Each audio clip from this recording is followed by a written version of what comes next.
cause you're a white boy in Brooklyn. They're staring at me crooked. You're just a white boy in Brooklyn. Yo, homie, keep it pushing. I'm just a white boy in Brooklyn. I'll never bite the bullet, cause I'm that white boy in Brooklyn. Ha, yo, look, man. I'm just a white boy in Brooklyn. Aujourd'hui, je vais te parler de la DJI Action 6, mais on va pas parler de spec, ni de nombre d'images par seconde, ni de taille de capteur, rien de tout ça.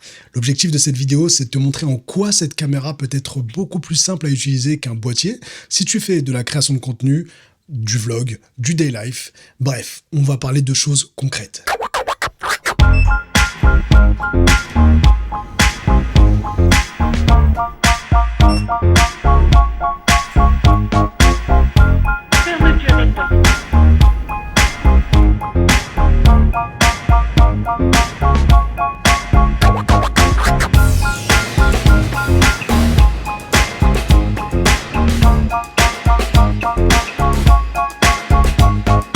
Ça, c'est très intelligent. C'est une antenne et ça a été hyper bien intégré dans la nature.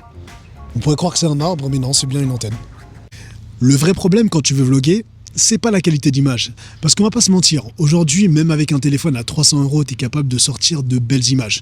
Non, la vraie question qu'il faut se poser, c'est est-ce que tu as envie de sortir ta caméra pour des petits moments ou est-ce que tu filmes seulement quand tu as prévu un gros tournage?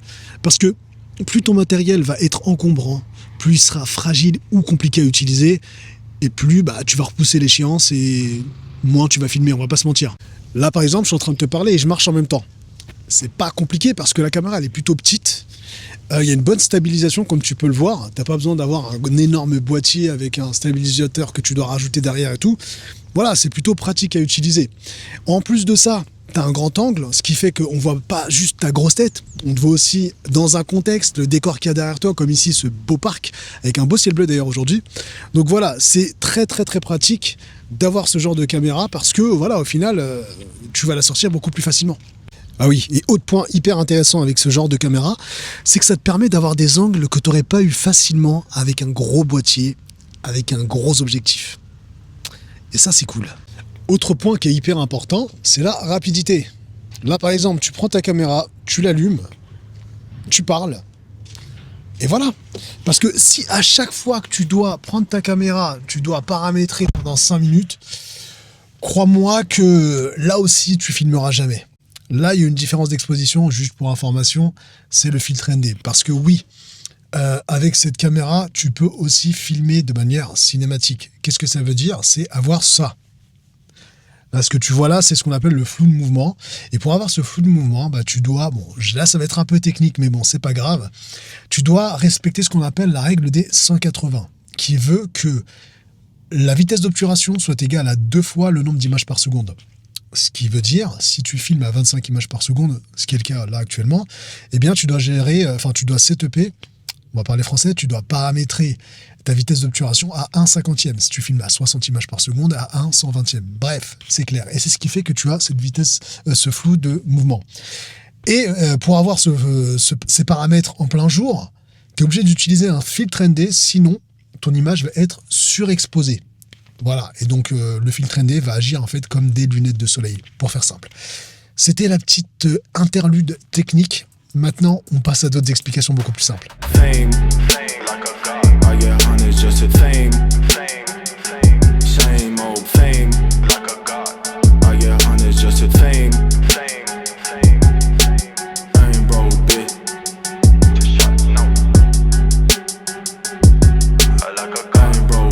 Moi, j'adore filmer avec des gros boîtiers. Voilà, le rendu est beaucoup plus cinématique, la qualité est nettement meilleure.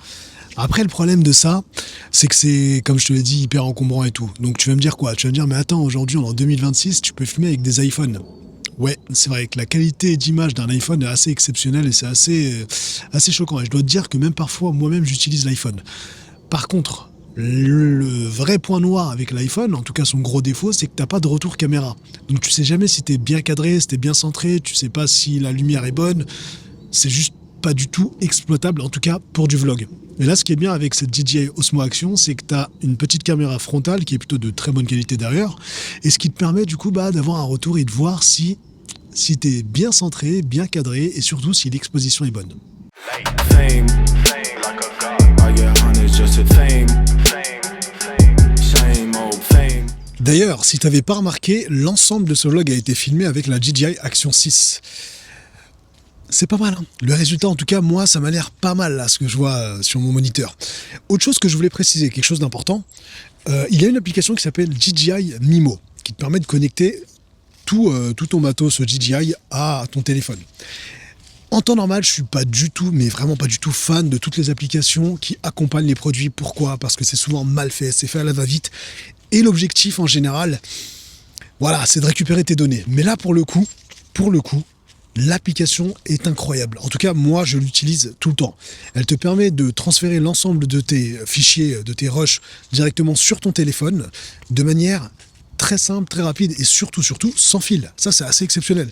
Tu n'as pas besoin de connecter avec un câble ton boîtier ou récupérer ta carte SD et la connecter à ton téléphone. Non, ça se fait de manière sans fil. Et ça marche très bien et c'est très rapide. Mais c'est pas tout. Ça te permet également d'éditer tes rushs, de les modifier, soit de modifier la colorimétrie, soit modifier l'exposition. Et quand je dis modifier la colorimétrie, ça va plus loin que ça. Tu peux même rajouter des LUT et des LUT perso que tu peux ajouter dans l'application. Je trouve ça assez exceptionnel parce que quelque part, ça te mâche pas mal le travail du montage. En fait, depuis ton téléphone, tu vas pouvoir préparer tes rushs ou peut-être même, si tu le souhaites, directement modifier tes rushs pour les poster instantanément sur ton téléphone sans avoir à passer par un ordinateur ou autre. Donc pour le coup, la DJI, vous avez fait fort. Bon, je vous laisse apprécier ce beau paysage. Il fait très très beau aujourd'hui, pourtant on est en hiver. Il y a quelques semaines, il faisait -5, -6. Et là, on est sur une très très belle météo en plein mois de janvier. Donc c'est hyper agréable. Franchement, ça fait du bien. Ça fait du bien au moral. Bon, il y a un centre équestre pas très loin d'ici. Je me suis dit qu'on irait faire un petit tour. J'espère que les chevaux sont de sortie. Listen, I gotta live and I gotta do it like that. The haters fussing, but I gotta do what's right. You never know when the day you gotta go. Bon, les chevaux sont là-haut, mais on va pas les voir d'ici. Je vais essayer d'avancer un peu plus loin. Normalement, ils sont censés être de sortie là-bas, mais c'est pas sûr. To yourself, true man, that's why you gotta do it. Keep your head up, rise above the blue. Yeah, I gotta live. I want to. Yeah, I wanna live now. Bon bah cool, on a pu voir les chevaux. Bon, j'ai déroché très rapidement certains plans sur mon téléphone via l'application DJI Mimo, je vous en ai parlé juste avant, et j'ai noté quelque chose d'important. Alors, beaucoup de monde en parlait déjà sur YouTube ou sur Reddit ou autre, et sachez que si vous souhaitez respecter la règle des 180 degrés et filmer à 1/50e, vous allez avoir un souci, c'est que en marchant, vous allez avoir des tremblements. Mais des tremblements assez étranges, liés à la stabilisation, voilà, qui a du mal à gérer avec une si faible vitesse d'obturation. C'est pour ça qu'en arrière-plan, surtout, c'est surtout visible en arrière-plan, vous allez voir voilà, des micro-tremblements qui peuvent être dérangeants. Je parle uniquement sur les plans en mouvement. Moi, personnellement, ça ne me gêne pas. Voilà, j'ai pas trouvé ça gênant. C'est sûr que si tu veux faire des plans très cinématiques pour un film ou autre, ça va poser problème. Mais pour du vlog, parce que c'est pour le coup le sujet de cette vidéo, moi c'est ok. Franchement, pour pour du vlog, je trouve ça pas du tout, mais vraiment pas du tout gênant. Après, je peux comprendre que ça dérange certaines personnes. Mais voilà, il faut le savoir. En fait, le plus important, c'est pas d'avoir la dernière caméra à la mode, mais c'est d'avoir une caméra que tu as envie d'utiliser. Parce que les meilleurs moments, c'est pas ceux qui sont planifiés en avance, c'est ceux qui sont spontanés, inattendus. Et si ton matériel te permet de capturer ces moments-là, alors tu as fait 80% du travail. Donc pour résumer, ce que j'ai aimé avec la DJI Action 6, elle est légère, elle est bien stabilisée, elle est rapide à utiliser, elle a un vrai retour écran et en bonus, elle a une application dédiée qui te permet de gérer tes rushs directement depuis ton téléphone. Et ça, je dois dire que c'est plutôt excellent et bienvenu. C'est pas une caméra faite pour remplacer ton setup cinéma, ça on est d'accord là-dessus. Par contre, c'est une caméra qui est parfaite pour vlogger, pour raconter ta vie au quotidien, tes projets, tes évolutions, etc., etc. Et franchement, pour un créateur, ça c'est beaucoup plus important que d'avoir le dernier boîtier ou capteur à la mode. Ça, on s'en fout. Parce qu'au final, la meilleure caméra, c'est celle que tu as envie d'utiliser.